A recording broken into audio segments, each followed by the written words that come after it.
Shavua Tov, everyone. Welcome back to Tillis Tells Stories for Saturday night.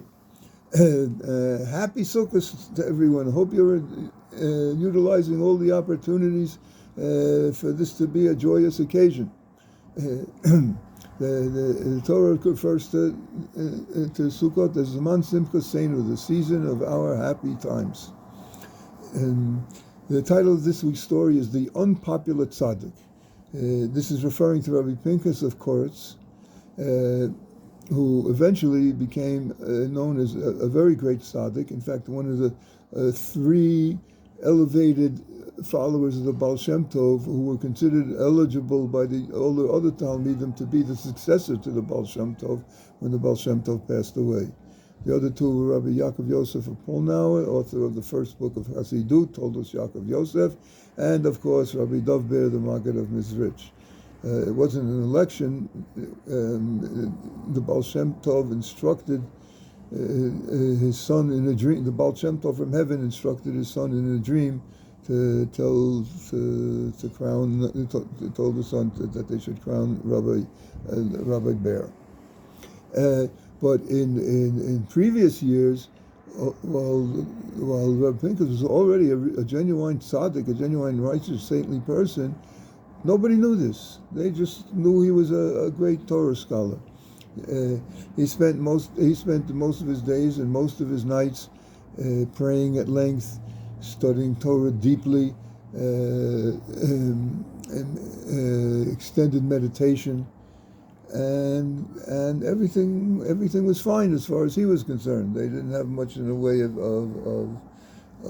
material success, but everything was working out. But then what happened?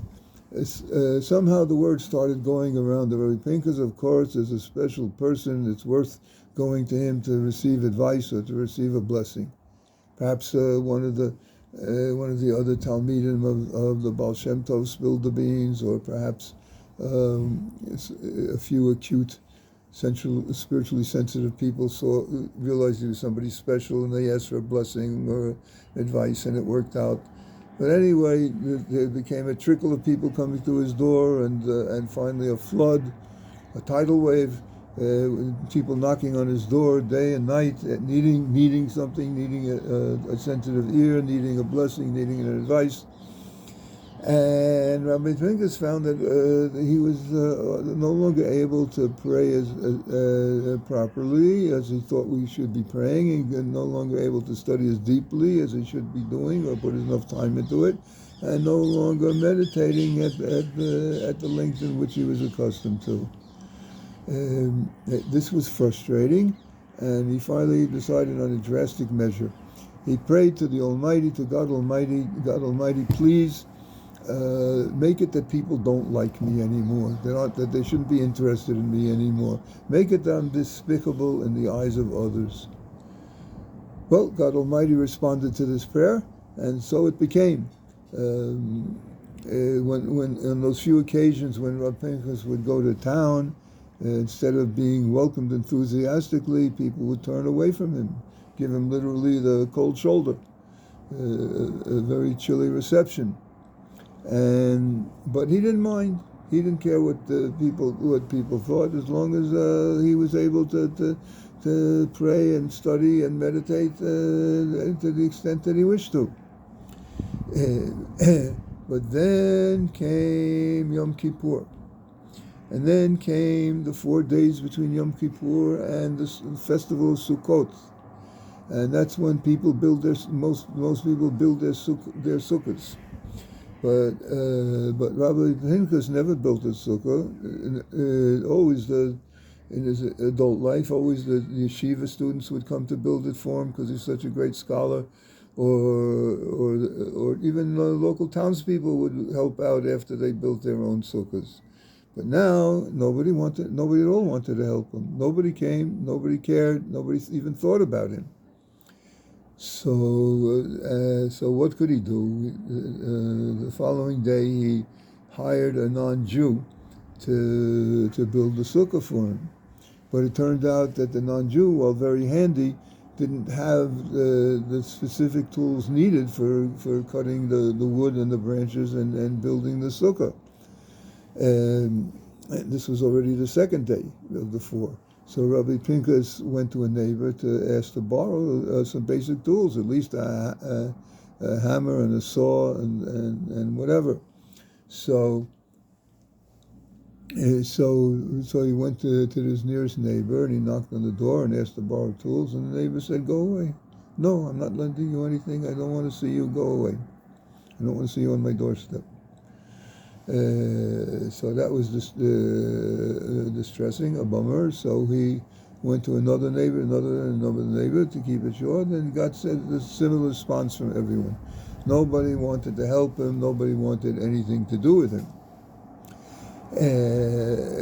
Now there were only 2 days left, and so finally what he did was he asked his wife to go around and try to borrow tools. And this was difficult for her because she was now known as the wife of Rabbi Pinchas, who we don't like. But still, some of the neighbors had mercy on her, and she was able to bring back the minimum of the required tools. And the non-Jew built their sukkah. And so on the last day, the non-Jew built their sukkah as quickly as possible, a very flimsy structure with the required vegetative roofing, and it was at least minimally kosher.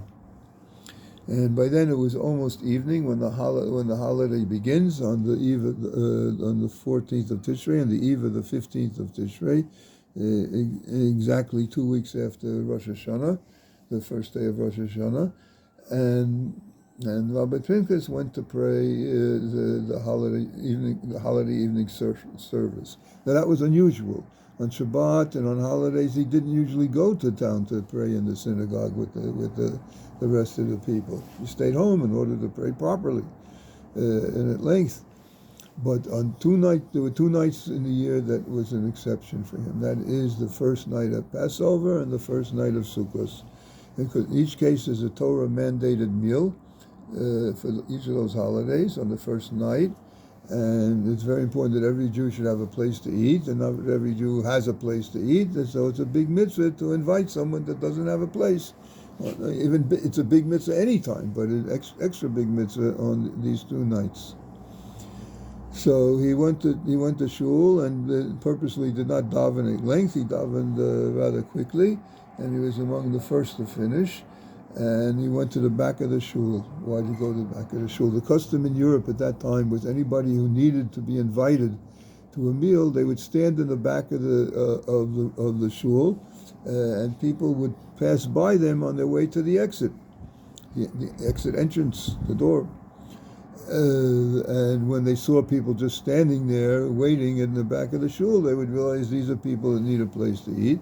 And whoever liked to have guests would or whoever felt the necessity would invite them, 1 or 2 or 3, whatever.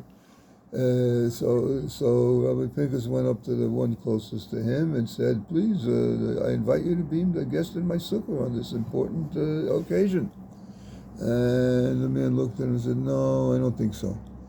So Rabbi Pinchas went to the next person and said, "Please," and he invited him to be his guest. And the next person said, "No, I don't want to go with you."